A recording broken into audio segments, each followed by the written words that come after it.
다음 동부 컨퍼런스 애틀랜틱 디비전입니다. 이 디비전은 순위 변화는 전혀 없었는데요. 한번 보죠. 1위는 여전히 승점 73점의 플로리다 팬서스입니다. 캐롤라이나와의 경기에서 역전으로 연장승을 했고요. 미네소타와의 경기에서는 메이슨 마치먼트 선수의 데뷔 첫 해트트릭으로 또 한 번 역전승을 가져갔습니다. 지난주 2승 챙겼어요. 템파베이 라이트닝이 승점 70점 2위인데 한 경기만 했죠? 뉴저지전 역전승이 있었습니다. 3위는 토론토 메이플 리프스입니다. 승점 67점 3점 차고요. 시애틀전, 피츠버그전 모두 승리했는데 이후 세인트루이스전에선 패배를 했고요. 하지만 최근 10경기 8승 2패로 역시나 좋아요. 토론토가 트레이드가 있었죠? 애리조나와의 트레이드. 라이언 징글 그리고 일리아 류브시킨 선수를 영입하게 됐고 닉 리치 선수를 내보냈습니다.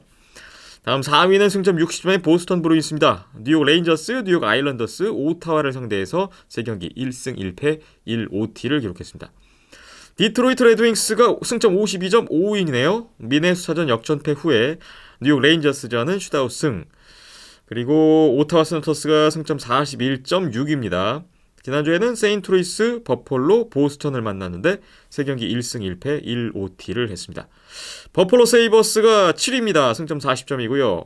뉴욕 아일랜드스전 승리를 했지만 오타와와 콜로라도에게 연패를 당했습니다.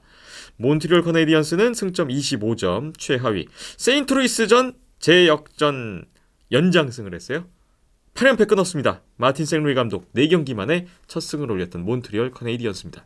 네, 큰 변동 역시 없었던 애틀랜틱 디비전인데 토론토 메이플 리프스가 최근 결과가 괜찮죠? 이런 가운데 애리조나와의 트레이드를 했어요. 예, 네. 닉 리치 선수가 이제 결국은 넘어가게 됐고, 사실 립스에서 이제 리치 선수를 잘 써먹을 것이다라고 이제 이야기가 좀 있었는 부분이 있었는데 이 선수가 좀 파워포워드 유형의 선수인데, 뭐 1라인이라든가 2라인 이제 빅4 선수들의 약간의 이제 좀 뒷받침하는 자원 같은 느낌으로 이번에 영입이 된 선수인데 생각보다 전혀 이제 좋은 모습 전혀 보여주지 못하는 상황이었습니다. 이제 이런 가운데서 닉 리치 선수를 애리조나로 보내게 됐고요. 결국 이제 이 두 명 중에 핵심 자원은 이제 토론토는 징글이랑 류브시킨을 받는 류브시킨입니다. 징글 선수는 이제 영입한 이후에 바로 마이너 웨이버 공실하면서 마이너를 내보내는 시도를 지금 하고 있는 상황이고요. 네.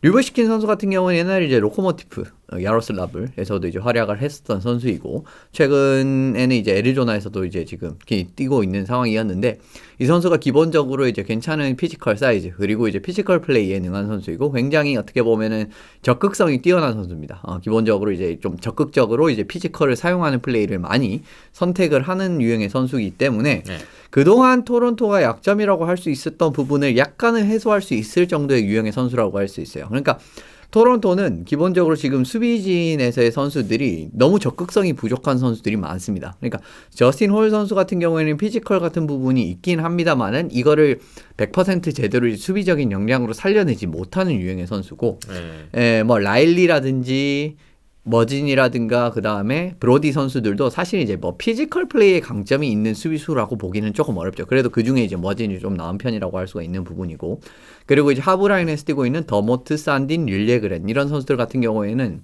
수비적인 부분에서 항상 약점이 부각이 되는 선수들이다라고 말씀을 드렸던 기억이 나는데, 이제 이런 부분에서 이제 이 어느 정도의 피지컬적인 플레이라든지 수비 지역에서의 이런 그 자신의 몸을 이제 아끼지 않는 이런 플레이를 할 수 있는 유형의 선수가 있는 게 중요한데 너무 토론토는 그동안 그런 유형의 선수가 없었단 말이에요. 근데 이번에 류브시킨을 영입을 한 부분 자체는 3라인 같은 부분에서부터 일단은 테스트를 시작을 할 것으로 보이는데 그런 부분에서도 그동안의 부족점을 이제 좀 채울 수 있을 만한 저는 꽤 좋은 트레이드. 드디어 이제 토론토가 이제 자신들의 좀 부족점 같은 부분을 인지를 하기 시작한 트레이드이지 않나라는 생각이 들고 이번 트레이드 같은 경우에는 저는 굉장히 일단은 어쨌든 현재의 성공이 필요한 토론토 입장에서는 굉장히 좋은 트레이드이지 않나라는 생각이 듭니다. 근데 다만 이제 좀 아쉬운 부분은 결국은 닉 리치라는 계약을 처리하는 부분에서 리치 선수를 이제 결국 이제 뭐 토론토는 제대로 활약하지 못했잖아요.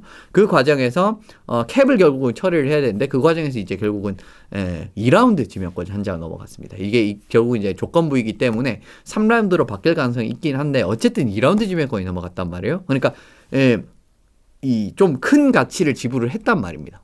그런 부분에서 이제 좀 아쉬운 부분은 있지만 어쨌든 토론토가 지금 성공이 필요한 과정에서 그동안에 좀 부족한 부분이었던 점이 좀 해결이 될 만한 그런 딜이라고 생각을 하고 류브시킨 선수도 이제 너무 큰 역할을 주기에는 좀 애매하긴 한데 또 쓰기에 따라서는 또 그런 역할을 충분히 줄 수도 있을 법하거든요. 워낙 이제 저스틴 홀 선수가 그동안의 경기력이 너무 안 좋다 보니까 그 자리에 들어갈 가능성도 아예 없지는 않은데 그 부분까지도 일단 지켜봐야 될 것 같고요. 어쨌든 그동안 좀 부족했던 부분을 채울 수 있는 자원으로서는 괜찮은 트레이드이지 않나라는 생각이 들었습니다. 이번 트레이드는 긍정적이다라고 좀 평가를 해주시는 것 같은데 항상 그 토론토가 갖고 있는 불안감에 대해서 늘 말씀을 해주고 계셨었잖아요. 네. 이번은 좋다. 예. 추가적인 트레이드가 더 필요하다고 보십니까, 근데? 예. 네. 수비적 추가적으로 이제 톱4에서 이런 역할을 해줄 만한 선수. 결국 이제 류브시킨 선수도 톱6급이거든요. 그러니까 세 번째 페어 정도 수준의 기대치란 말이에요. 근데 이제 톱4 그러니까 1, 2라인에서도 이제 이런 역할 류브시킨 정도의 역할을 해줄 수 있는 선수가 한 명 더 들어오게 된다면 저는 올해 토론토 생각보다 조금 더 프리시즌 때보다는 기대치를 높게 봐도 괜찮을 것 같습니다. 그렇군요. 트레이드를 단행했던 토론토 메이플 립스 이야기를 끝으로 오늘 애틀랜틱 디비전 정리는 여기까지 하겠습니다.